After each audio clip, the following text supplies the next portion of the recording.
함께 일하셔서 오늘 함께 나눌 하나님 말씀 열왕기상 19장 15절부터 21절까지 말씀을 보겠습니다.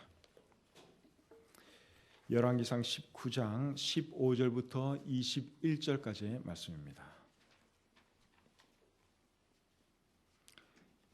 열왕기상 19장 15절부터 21절까지의 말씀.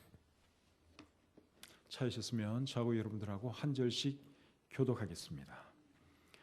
여호와께서 그에게 이르시되 너는 내 길을 돌이켜 광야를 통하여 다메섹에 가서 이르거든 하사엘에게 기름을 부어 아람의 왕이 되게 하고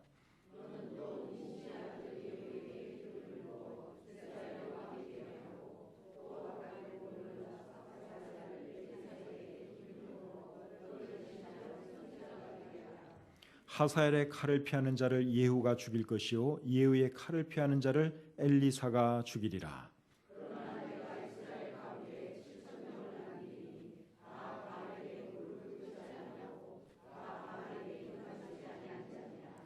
엘리야가 거기서 떠나 사밧의 아들 엘리사를 만나니 그가 12겨리소를 앞세우고 밭을 가는데 자기는 12째 겨리소와 함께 있더라. 엘리야가 그리로 건너가서 겉옷을 그의 위에 던졌더니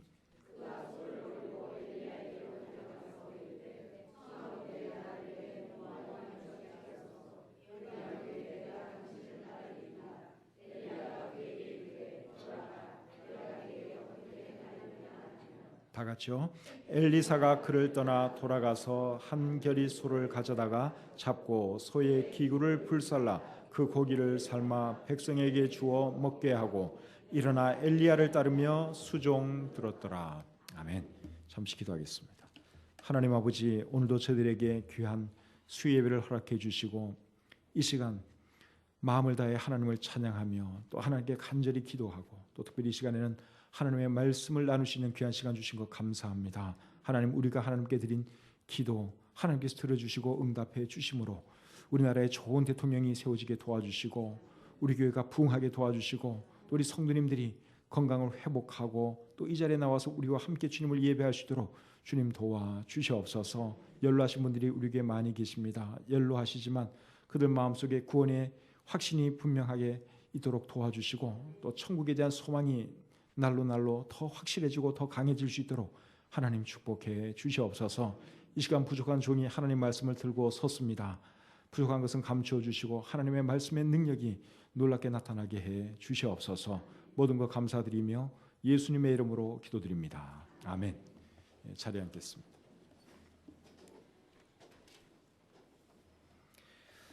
오늘 함께 나눌 말씀의 제목은 엘리야 다시 일어서다입니다. 엘리야는 위대한 하나님의 사람이었습니다. 그럼에도 불구하고 그가 우울증에 걸린 것이 오늘 본문 바로 앞에 기록되어 있습니다. 그가 우울증을 앓게 된 그 이유가 무엇입니까? 일은 많이 하면서 제대로 먹지 못하고 제대로 자지 못한 것이 그 이유였습니다. 그래서 하나님께서 그를 어떻게 해주시는가 하면 그에게 먹을 것을 주시고 잠을 자도록 도와주시죠. 그리고 하나님의 임재를 느낄 수 있도록 해주셨습니다. 그리고 오늘 이 본문을 보시면 그에게 할 일을 주시는 것을 우리가 볼 수 있습니다. 사람에게 할 일이 있다고 하는 것은 참 감사한 일이죠. 일을 안 하면 여러분 사람이 우울해집니다. 그리고 노쇠 현상도 빨리 일어날 수 있습니다. 그래서 은퇴한 사람들도 집에서 계속 놀지 마시고 뭐라도 찾아서 하는 것이 정신 건강이나 육체적인 건강에 도움이 됩니다.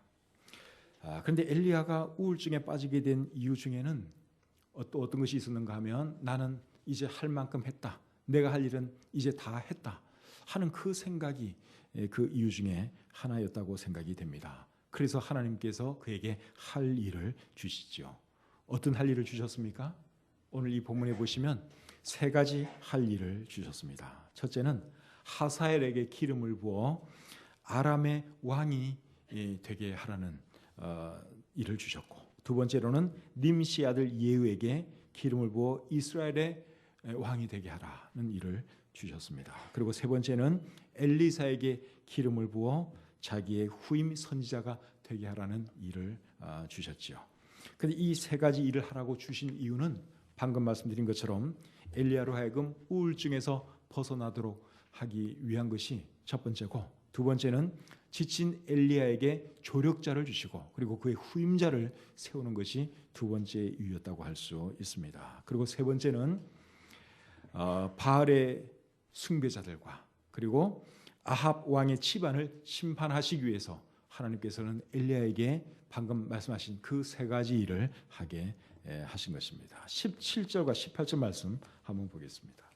하사엘의 칼을 피하는 자를 예후가 죽일 것이요 예후의 칼을 피하는 자를 엘리사가 죽이리라. 그러나 내가 이스라엘 가운데에 7,000명을 남기리니 다 바알에게 무릎을 꿇지 아니하고 다 바알에게 입맞추지 아니한 자니라. 그래서 하나님께서 지금 이제 세 사람을 엘리야에게 세우라고 말씀을 했는데, 이 세 사람을 세우는 목적은 바알의 숭배자들 그리고 아합의 집안을 멸하시기 위해서 이제 이 세 사람을 하나님께서 엘리야에게 세우라, 그렇게 말씀을 하신 것입니다.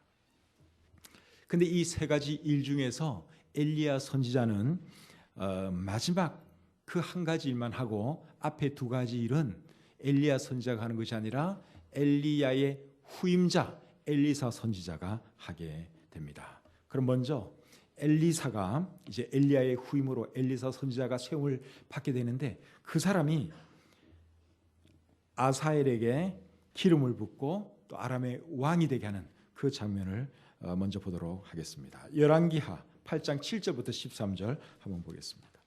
열왕기하 8장 7절부터 13절까지의 말씀입니다. 열왕기하 8장 7절부터 13절까지의 말씀, 제가 한번 읽을 때에 여러분 한번 잘 보시길 바랍니다. 엘리사하고 엘리하고 이름이 조금 비슷한데 엘리야가 전임자고 엘리사가 후임자예요.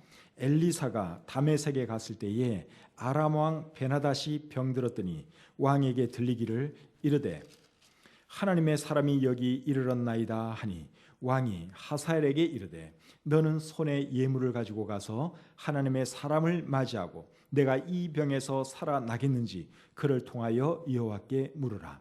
하사엘이 그를 맞이하러 갈새 다메섹의 모든 좋은 물품으로 예물을 삼아 가지고 낙타 40마리에 싣고 나아가서 그의 앞에 서서 이르되 당신의 아들 아람 왕 베나닷이 나를 당신에게 보내 이르되 나의 이 병이 낫겠나이까 하더이다 하니 엘리사가 이르되 너는 가서 그에게 말하기를 왕이 반드시 나으리라 하라. 그러나 여호와께서 그가 반드시 죽으리라고 내게 알게 하셨느니라 하고 하나님의 사람이 그가 부끄러워하기까지 그의 얼굴을 쏘아보다가 우니 하사엘이 이르되 내 주여 어찌하여 우시나이까 하는지라.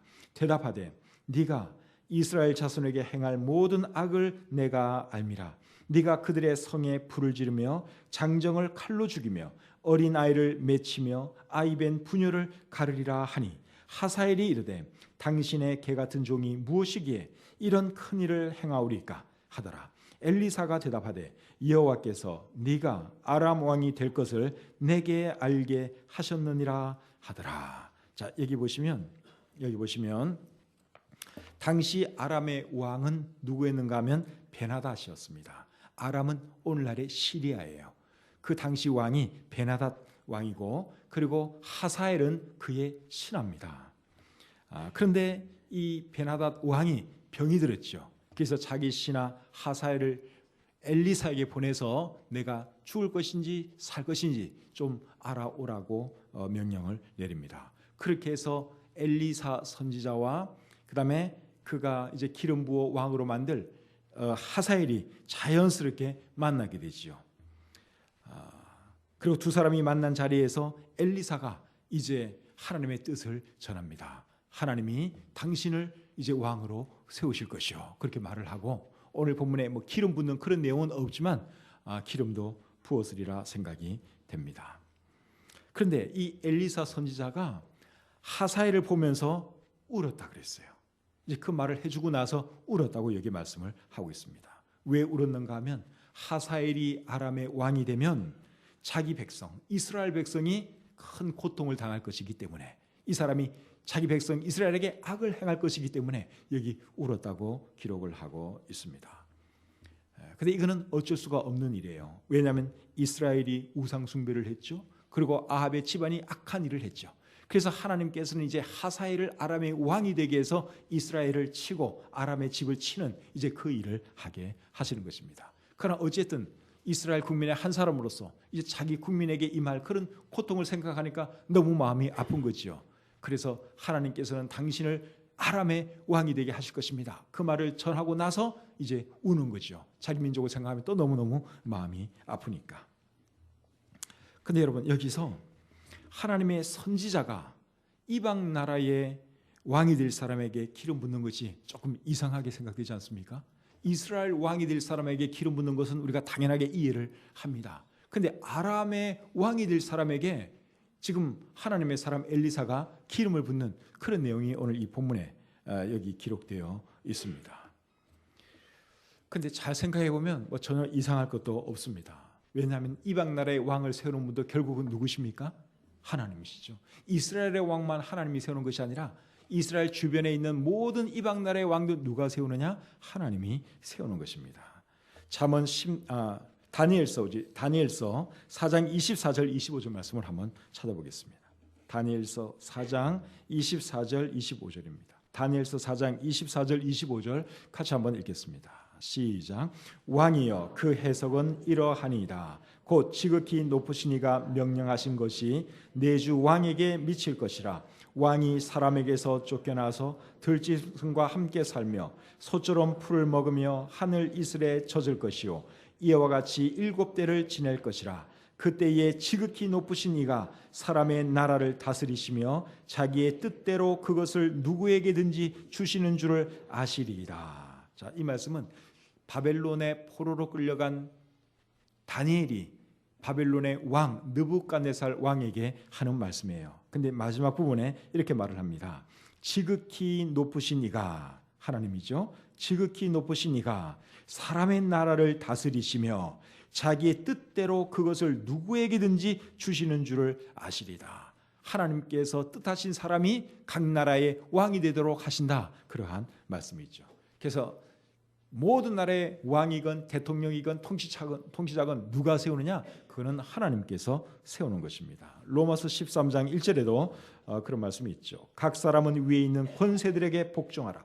권세는 하나님으로부터 나지 않음이 없나니 모든 권세는 다 하나님께서 정하신 바라. 모든 권세는 누가 정하신다고요? 하나님께서 정하신다고 말씀하고 있습니다. 지금 우리나라는 대통령 선거를 앞두고 있습니다. 어느 분이 대통령이 될지 현재로서는 아무도 모르지요. 그런데 누가 대통령이 되든지 간에 그분을 대통령으로 세우는 분도 결국은 누구실까요? 하나님이세요. 하나님이세요. 투표는 사람이 하고 사람이 뽑는 것 같지만 사실은 어떤 사람을 대통령으로 세우는 그분이 누구냐? 하나님이십니다. 잠언 16장 33절에 보면 제비는 사람이 뽑으나 모든 일을 작정하기는 여호와께 있느니라 그랬어요. 투표는 사람이 하지만 어느 사람을 대통령으로 세우는 거 그거는 하나님께서 정하시는 일이다. 그러한 말씀이에요. 그래서 좋은 대통령이 뽑힐 것이냐 아니면 안 좋은 대통령이 뽑힐 것이냐, 누가 안 좋은 대통령인지 누가 나쁜 대통령인지 그 몰라요 우리가.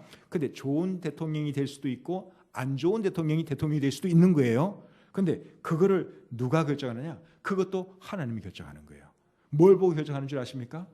우리 국민이 하나님께 하는 것을 보고 우리 국민이 하나님을 기쁘시게 하고 또 참 하나님 보시기에 바르게 살아가면 좋은 대통령을 대통령으로 세워주시고 우리나라를 평안하게 만들어줄 거예요.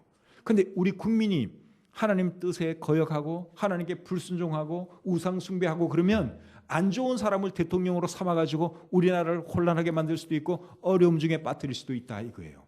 여러분 이해가 되십니까? 네, 그러니까 좋은 사람이 될 수도 있고 안 좋은 사람이 될 수도 있어요. 이 세상의 모든 통치자가 다 그렇잖아요. 훌륭한 통치자가 있는가 하면 아주 못된 통치자가 있고.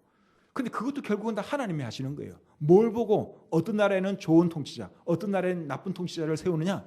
그 나라 국민들이 하는 걸 보고 하는 거예요. 그래서 중요한 것은 우리가 누구를 뽑느냐? 그것도 참 중요한 일이지만 먼저 우리 국민들이 하나님 앞에 바르게 살아가는 것인 줄 믿습니다. 우리가 하나님 경외하고 우상 숭배에서 떠나고 정말 하나님 기쁘시게 하는 삶을 살아간다면 하나님께서 우리나라를 평안하게 잘 이끌어갈 그럴 분으로 대통령으로 만들어 주실 거예요. 그러나 우리 국민들이 하나님 거역하고 우상 숭배하고 그러면 또 우리나라 국민들에게 고통을 줄 그런 사람이 대통령으로 세워지는 거죠. 이해하시죠? 무슨 말씀인지? 그러니까 중요한 거는 우리가 하나님 앞에 잘하는 것이 더 중요한 일입니다. 그러면 하나님께서 뭐 누가 대통령이 되든 참 정치 잘하도록 도와줄 것이고 우리나라를 잘 이끌어가도록 축복해 주실 것입니다. 그래서 대통령 될 사람을 위해서 우리가 기도해야 하지만 또 무엇을 위해서 기도해야 되는가 하면 우리 국민들이 하나님 앞에 바르게 서게 해달라고, 우리나라가 정말 영적으로 올바른 나라가 되게 해달라고, 그것을 위해서 더 간절히 기도해야 할 줄 믿습니다. 하나님을 경외하는 마음이 있고 정말 하나님을 기쁘시게 하면 어떤 사람을 뽑아야 할지 그것도 눈에 확 들어오죠. 그렇지 않겠습니까? 우리나라 국민들을 위해서 우리가 더 많이 기도해야 하는 것입니다. 자, 이번에는 엘리사가 예후에게 기름을 부어 이스라엘의 왕으로 세우는 그 장면을 보겠습니다. 열왕기하 9장 1절부터 10절까지의 말씀입니다. 열왕기하 9장 1절부터 10절까지의 말씀입니다. 자, 또 제가 읽어드릴게요. 선지자 엘리사가 선지자의 제자 중 하나를 불러 이르되 너는 허리를 동이고 이 기름병을 손에 가지고 길랏 라못으로 가라. 거기에 이르거든 님시의 손자 여호사밧의 아들 예후를 찾아 들어가서 그의 형제 중에서 일어나게 하고 그를 데리고 골방으로 들어가 기름병을 가지고 그의 머리에 부으며 이르기를 여호와의 말씀이 내가 네게 기름을 부어 이스라엘 왕으로 삼노라 하셨느니라 하고 곧 문을 열고 도망하되 지체하지 말지니라 하니 그 청년 곧 그 선지자의 청년이 길랏 라못으로 가니라. 그가 이르러 보니 군대 장관들이 앉아 있는지라. 소년이 이르되 장관이여 내가 당신에게 할 말이 있나이다. 예후가 이르되 우리 모든 사람 중에 누구에게 하려느냐 하니 이르되 장관이여 당신에게니이다 하는지라. 예후가 일어나 집으로 들어가니 청년이 그의 머리에 기름을 부으며 그에게 이르되 이스라엘 하나님 여호와의 말씀이 내가 네게 기름을 부어 여호와의 백성 곧 이스라엘의 왕으로 삼느니 너는 내 주 아합의 집을 치라. 내가 나의 종 곧 선지자들의 피와 여호와의 종들의 피를 이세벨에게 갚아 주리라. 아합의 온 집이 멸망하리니 이스라엘 중에 매인자나 노인자나 아합에게 속한 모든 남자는 내가 다 멸절하되 아합의 집을 느바스의 아들 여로보암의 집과 같게 하며 또 아히야의 아들 바하사의 집과 같게 할지라. 이스라엘 지방에서 개들이 이세벨을 먹으리니 그를 장사할 사람이 없으리라 하셨느니라 하고 곧 문을 열고 도망하니라. 자, 방금 읽은 이 말씀, 그 당시에 이스라엘 왕은 요람이었습니다. 요람은 아합의 아들입니다. 그리고 예후는 요람의 군대 장관들 중에 한 사람입니다. 그런데 예후에게 이제 기름을 붓는데 누가 기름을 부었어요? 엘리사 선지자가 보낸 한 청년이 기름을 부었죠. 그러니까 엘리사가 결국 기름 부은 것이나 마찬가지입니다. 그런데 여러분, 하나님께서 예후를 이스라엘의 왕으로 삼으려는 그 이유가 무엇입니까? 아합의 집을 심판하고 그리고 하나님의 종들의 피를 이세벨에게 갚아주기 위해서 예후를 지금 왕으로 삼으려는 것입니다. 7절에 보시면 그렇게 나와 있죠. 너는 내 주 아합의 집을 치라. 내가 나의 종 곧 선지자들의 피와 여호와의 종들의 피를 이세벨에게 갚아주리라. 그렇게 말씀하고 있습니다. 그런데 여러분, 하사엘과 예후에게 기름을 부어 왕으로 세우라 하는 이 명령은 하나님께서 애초에 누구에게 주신 명령이에요? 엘리사가 아니라 엘리야 선지자에게 주신 명령이지요. 그런데 그 일을 엘리야 선지자가 하지 않고 그의 후계자 엘리사 선지자가 합니다. 왜 그랬는지 이유는 알 수가 없어요. 엘리야가 게을러서 그 일을 하지 않았다고는 생각지 않습니다. 아마 나름대로 어떤 사정이 있었을 것이라고 생각이 됩니다. 그런데 엘리야가 잘한 것이 뭔가 하면 엘리야가 직접 그 두 왕에게 기름 부어 왕으로 세우지는 않았지만 엘리야가 잘한 것이 뭔가 하면 자기가 못한 일을 자기 후계자에게 하도록 하게 했다는 것입니다. 자기는 그 일을 못했어요. 그러나 결국 자기가 영향을 미쳐서 자기 후계자 엘리사가 그 일을 했다는 것이죠. 여기서 우리가 한 가지 알아야 할 것이 뭔가 하면 우리가 해야 할 일을 다 하지 못했을 때는 어떻게 해야 될까요? 우리가 해야 할 일을 우리가 다 못했어요. 그럼 어떻게 해야 될까요? 우리 다음 세대 사람들에게 그 일을 계속 하게 하면 되는 것입니다. 그래서 다음 세대 사역이 중요한 것이죠. 여러분, 모세가 못한 일을 결국 누가 합니까? 여호수아가 하죠. 다윗이 못한 일을 누가 합니까? 솔로몬 왕이 하죠. 우리가 못한 일 누가 해야 할까요? 우리 다음 세대 사람들이 하면 되는 것입니다. 그래서 우리가 해야 할 일이 뭔가 하면 다음 세대 사람들을 잘 훈련시키고 잘 준비시키는 일입니다. 우리는 가더라도, 우리는 죽더라도 주의 일이 멈춰져서는 안 되잖아요. 그러니까 우리가 최선을 다해서 하다가 다 못하고 가면 어떻게 하면 되느냐? 우리 다음 세대 사람들로 하여금, 우리 자녀들로 하여금 그 일을 계속하도록 유언을 하든지 평상시에 교육을 하든지 그렇게 해서 우리는 가면 되는 것입니다. 그럼 이제 우리가 다 못한 그 일을 또 우리 다음 세대 사람들이 계속 이어서 할 수가 있는 것이죠. 이런 차원에서 우리 교회가 건축을 하는 것이 저는 상당히 의미가 있다고 생각을 합니다. 건물 없이 교회를 물려주는 것하고 건물과 함께 교회를 물려주는 것하고 우리 다음 세대 사람들에게 어느 것이 여러분 그들로 하여금 신앙생활을 더 잘하도록 도와주는 것일까요? 아무래도 건물과 함께 물려주면 그들이 더 편안한 가운데 신앙생활을 잘할 수가 있겠죠. 우리 다음 세대 사람들은, 우리 자녀들은 지금 우리보다 믿음도 못해요. 주님을 사랑하는 마음도 못해요. 그런 사람들에게 건물도 없이 그냥 우리가 가버리면 그 사람들이 힘을 모아서 건축을 하고 그렇게 해서 잘한다는 보장이 없잖아요. 그러니까 조금이라도 나은 우리가 그들을 위해서 교회 건물이라도 하나 마련해 주고 우리가 역사의 무대에서 사라진다면 우리는 가더라도 우리가 지어놓은 그 건물에서 우리 자녀들이, 우리 다음 세대 사람들이 계속 그곳에서 주님을 예배할 것이고 전도할 것이고 신앙생활 하지 않겠습니까? 그래서 우리가 건축을 해야 한다고 저는 생각을 합니다. 자, 본문을 계속 보면 엘리야에게 하나님께서 하라고 한 일 세 가지 중에서 하나는 엘리야가 그래도 합니다. 그 일이 뭐죠? 엘리사에게 기름을 붓고 자기 후계자가 되게 하는 그 일을 엘리야가 합니다. 자, 그 내용을 이제 보기를 원하는데 19절을 먼저 한번 보겠습니다. 본문 19절입니다. 엘리야가 거기서 떠나 사밧의 아들 엘리사를 만나니 하나님께서 이렇게 하라 명령을 했더니 다른 거는 몰라도 앞에 두 개는 좀 제쳐놓고 자기가 할 수 있는 그 일은 바로 순종하는 것을 우리가 보게 됩니다.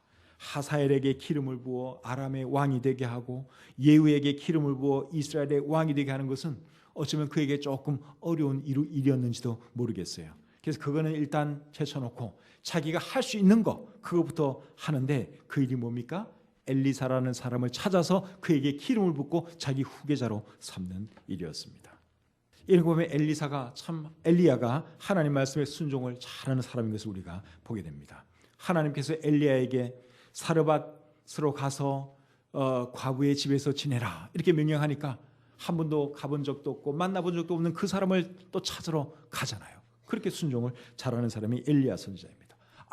아합에게 보이라, 아합을 찾아가서 만나라 그렇게 말씀하시면 또 그 무서운 아합도 찾아가서 만납니다. 순종을 참 잘합니다. 그리 시냇가에 숨으라 그럼 또 그리 시냇가에 가서 숨습니다. 하나님께서 말씀하시면 이 엘리야 선지자가 웬만하면 다 순종을 합니다. 그렇게 순종을 잘하는 사람이 엘리야 선지자였습니다. 우리도 엘리야처럼 여러분 하나님 말씀에 순종 잘하는 사람이 되었으면 좋겠습니다. 하나님이 하라 그러면 우리가 우리의 능력이 안 돼서 못하는 건 어쩔 수 없어도 우리가 할 수 있는 범위 내에서는 최선을 다해서 순종해야 하는 것이죠. 자, 엘리야가 이제 엘리사를 만났어요. 만나서 무엇을 했는지 한번 보겠습니다. 19절을 한번 보겠습니다. 19절 중간에 보면 그가 12겨리소를 앞세우고 밭을 가는데 자기는 12째 겨리소와 함께 있더라. 엘리야가 엘리사를 만났을 때 엘리사가 뭘 하고 있었어요? 밭을 갈고 있었어요. 소 몇 마리를 가지고 밭을 갈고 있었는가 하면 12겨리. 한 겨리는 2마리를 말하는 거예요. 그러니까 24마리의 소를 2마리씩 짝을 지어서 이렇게 전기를 끌게 만드는 그런 농사를 짓고 있었습니다. 이분의 밭이 아마 어마어마하게 컸던 것 같아요. 소 24마리를 이용해서 밭을 갈 정도면 여러분 밭이 얼마나 크겠습니까? 굉장히 부자 농부였던 것 같아요. 근데 이제 엘리야가 밭을 가는 그에게 또 어떤 일을 하느냐? 19절 하반절 또 계속 보겠습니다. 엘리야가 그리로 건너가서 겉옷을 그의 위에 던졌더니, 엘리야가 뭘 했어요? 자기가 입고 있던 겉옷을 그에게 던졌다, 이렇게 말씀하고 있죠. 겉옷을 그에게 던졌다 하는 이 말은 겉옷을 그에게 걸쳐 주었다, 그 말입니다. 겉옷을 이렇게 걸쳐 주는 것은 나의 자리를 당신에게 넘긴다, 나의 역할을 당신에게 위임한다, 그러한 뜻입니다. 그렇게 했더니 엘리사가 어떤 반응을 보입니까? 자, 20절 보겠습니다. 그가 소를 버리고 엘리야에게로 달려가서 이르되 청하건대 나를 내 부모와 입맞추게 하소서. 그러한 후에 내가 당신을 따르리다. 긍정적인 반응을 보였죠. 하나님의 부르심에 엘리사가 긍정적인 반응을 보였습니다. 이렇게 하는 것이 여러분, 이게 쉬운 일이 아니겠죠. 이게 참 어려운 일입니다. 그럼에도 불구하고 하나님께서 엘리야 선지자를 통해서 자기를 부르니까 엘리사가 그 부름에 순종을 했다는 사실입니다. 얼마나 훌륭한 사람이에요. 예수님의 제자들도 예수님께서 부르셨을 때 그들이 배와 그물을 버려두고 예수님을 따라갔다, 우리 성경에 기록되어 있는데, 이 사람은 자기의 소 24마리 다 버려두고 농사하는 일 다 버려두고 그리고 주님을 따르겠다고 그렇게 지금 여기에 말씀하고 있습니다.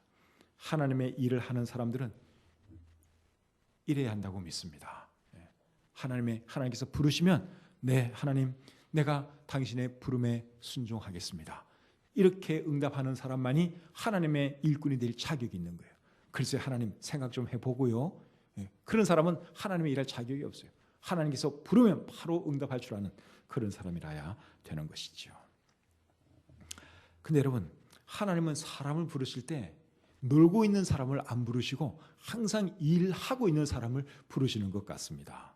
베드로와 안드레 그리고 야고보와 요한을 예수님께서 부르셨을 때 그들은 무엇을 하고 있었습니까? 갈릴리 호수에서 고기를 잡고 있었어요. 그들은 어부였기 때문에. 또 마태를 불렀을 때는 마태는 무엇을 하고 있었습니까? 세관에서 일을 하고 있었습니다. 세리였기 때문에. 그리고 하나님께서 기드온을 부르셨을 때 기드온은 뭘 하고 있었습니까? 포도주 틀에서 타작을 하고 있었지요.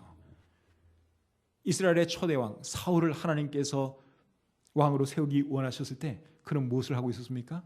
아버지의 잃어버린 나귀를 찾아다니고 있었습니다. 사무엘 선지자가 다윗에게 기름 부으려고 다윗 집에 찾아갔을 때 다윗은 뭘 하고 있었습니까? 아버지의 양들을 지키고 있었습니다. 오늘 본문의 엘리사는 무엇을 하고 있었습니까? 밭을 갈고 있었습니다. 그런 농부였기 때문에 밭을 열심히 갈고 있었어요. 그래서 하나님은 오늘날에도 사람을 부르실 때 놀고 있는 사람 안 부르시고 뭔가를 하고 있는 사람을 부르신다는 것입니다. 여러분, 뭔가를 열심히 하고 있는 사람은 어떤 사람일까요? 부지런한 사람이에요. 열정 있는 사람이에요. 그리고 뭔가를 열심히 하고 있을 때 부르심에 응하는 사람은 또 어떤 사람일까요? 믿음 있는 사람이죠. 믿음 없으면 절대로 그 부르심에 응하지 못합니다. 하나님, 내가 하는 일이 있는데요, 나 이거 좀 더 해놓고요, 이렇게 미루겠죠. 믿음이 있으면 무슨 일을 하든지 간에 하나님 부르시면 그 부르심에 응하게 되어 있습니다. 그래서 하나님이 찾는 사람은 결국 어떤 사람인가 하면 부지런한 사람, 열정 있는 사람, 믿음 있는 사람인 줄 믿습니다. 저와 여러분들이 그런 사람들이 되었으면 좋겠습니다. 하나님께서 우리에게 맡겨주신 일들이 있을 거예요. 지금 우리가 다 생업들이 있잖아요. 그거 여러분 열심히 하세요. 열심히 하십시오. 그리고 열정적으로 하십시오. 그리고 하나님께서 부르시면 또는 하나님께서 우리에게 무엇을 요구하시면 기쁨으로 그 부르심에 응답할 수 있는 저와 여러분들이 되시기를 바랍니다. 자, 엘리사가 이제 하나님의 부르심에 응하는데 한 가지 양해를 구하지요. 그건 뭔가 하면 부모에게 작별 인사를 좀 하게 해달라는 것입니다. 그리고 엘리야 선지자가 그 부탁에 허락을 해줍니다. 20절을 보겠습니다. 20절 상반절을 보시면 그가 소를 버리고 엘리야에게로 달려가서 이르되 청하건대 나를 내 부모와 입맞추게 하소서. 그러한 후에 내가 당신을 따르리이다. 자, 부모와 입 맞추게 해달라. 부모와 작별 인사하게 해달라. 그 부탁을 했죠. 그렇게 했을 때 엘리야가 뭐라 그럽니까? 계속 보시면 엘리야가 그에게 이르되 돌아가라. 내가 네게 어떻게 행하였느냐 하니라. 엘리야가 말이 그렇게 하라는 것입니까? 그렇게 하지 말라는 것입니까? 이게 사실은 허락하는 말이에요. 공동번역 성경은 이렇게 번역을 해놨습니다. 어서 가보게. 내가 어찌 작별 인사를 금하겠는가. 그러니까 그렇게 하라는 거예요. 그래, 네 부모에 가서 작별 인사는 하고 와야지. 그러면서 가게 해 줬다 그 말이에요. 그리고 이제 이 엘리사는 이제 부모님에 가서 작별 인사를 하고 돌아와서 엘리야를 따라가지요. 21절 우리 같이 한번 읽겠습니다. 21절 시작. 엘리사가 그를 떠나 돌아가서 한결이 소를 가져다가 잡고 소의 기구를 불살라 그 고기를 삶아 백성에게 주어 먹게 하고 일어나 엘리야를 따르며 수종 들었더라.